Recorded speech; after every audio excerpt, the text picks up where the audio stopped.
புகைப்பிடித்தல் மற்றும் மது அருந்துதல் இந்த 2 பழக்கம் வந்து உங்களுக்கு மாரடைப்பு வருவதற்கு 200% வாய்ப்பு இருக்குது. ஸோ உங்கள் குடும்பத்தோட ரொம்ப நாள் வாழணும் அப்படின்னு நினச்சிங்கன்னா அந்த 2 பழக்கத்தையும் விட்டுருங்க.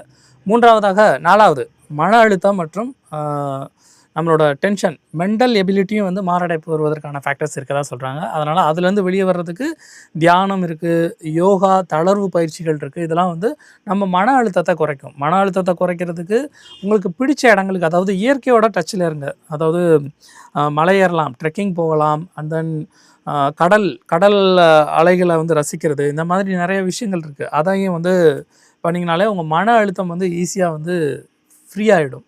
அண்ட் தென் ஆரோக்கியமான எடை, அதிக அளவு சாப்பிட்டு எடையை வந்து இன்க்ரீஸ் பண்ணிட்டாலும் இந்த ஹார்ட் அட்டாக் வருவதற்கு வாய்ப்பு இருக்குது. ஸோ உங்களோட எடையை வந்து கரெக்டான அளவு சாப்பிட்டு கரெக்டாக பொசிஷனை வச்சுக்கோங்க. அண்ட் தென் மருத்துவரின் ஆலோசனைப்படி தான் வந்து இந்த மருந்துகளை வந்து நம்ம எடுக்கணும். அதனால் மேக்ஸிமம் நம்ம வந்து மெடிசின் போக வேணாம், அந்தளவுக்கு நம்ம உடம்பை வந்து கெடுத்துக்க வேணாம்.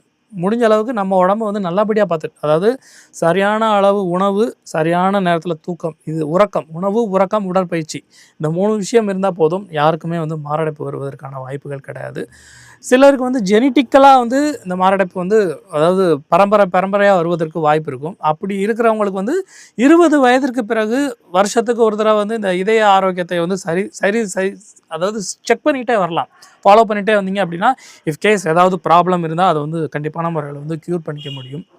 அண்ட் தென் உங்களோட இரவு உணவு வந்து பார்த்திங்க அப்படின்னா முடிஞ்ச அளவுக்கு சூரிய அஸ்தமனமாகி 7 மணிக்குள்ளே வந்து சாப்பிட்டு முடிச்சிருங்க. அதுக்கப்புறம் கண்டிப்பான முறையில் சாப்பிடாதீங்க. ஏன்னா நம்ம எப்படி ரெஸ்ட் எடுக்கிறோமோ அதே மாதிரி நம்மளோட உள்ளுறுப்புகள் வந்து ரெஸ்ட் எடுக்கணும்.